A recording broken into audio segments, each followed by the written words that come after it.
আমরা প্যাসেঞ্জারকে অনুরোধ করেছি আমরা এই গাড়ি চাপবেন না, গাড়ি কোনো কাগজপত্র নেই। কেউ গাড়িটা যদি ঘটনা ঘটে তার প্যাসেঞ্জার থেকে দায়িত্ব দেবে। ঠিক আছে, এরকম ভাবে অবৈধভাবে গাড়িটা চলি বল। আজকে হঠাৎ দেখি অরূপ ঘোষ যদুপুরে বাড়ি একটা সরকারি বাসকে নিয়েছে ধর্মতলা হয়ে বড়বাজার হয়ে হাওড়া যাবে। আমরা বললাম যে কাগজপত্র দেখা, সরকার তো নিজে গাড়ি চালাচ্ছে নি, আপনি একটা সরকারি গাড়িকে অবৈধভাবে চালাতে আসবেন, একটা গাড়ি পারমিট থাকবে না, টাইম থাকবে না।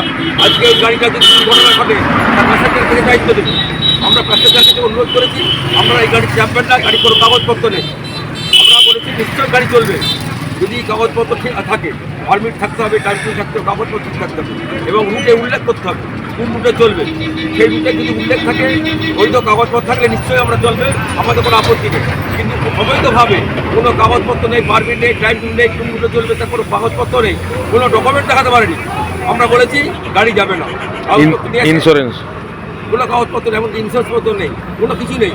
আজকে এই গাড়িটা যদি কিছু ঘটনা ঘটে তাহলে তো যাত্রীরা তো বিপদে পড়ে যাবে, কোনো ক্লেম পাবে না। তাই আমরা বলেছি গাড়ি বন্ধ রাখুন, কাগজপত্র নিয়ে আসুন, কাগজপত্র যদি আপনি দেখাতে পারেন নিশ্চয়ই চলবে, সেটা আমরা আমাদের সংগঠনের কোনো আপত্তি নেই। কিন্তু অবৈধভাবে কোনো গাড়ি চলতে পারবে না, কারণ এটা আমাদের সংগঠনের সিদ্ধান্ত এবং সাধারণ মানুষের কথা ভেবেই আমরা বলেছি গাড়িটা বন্ধ রাখুন। কারণ মানুষের কিছু হলেই একটা সমস্যা হবে। প্রভাত পান, কনভেনার, ঘাটাল মহকুমা আসন। আমি সংহিতা শিরোমণি।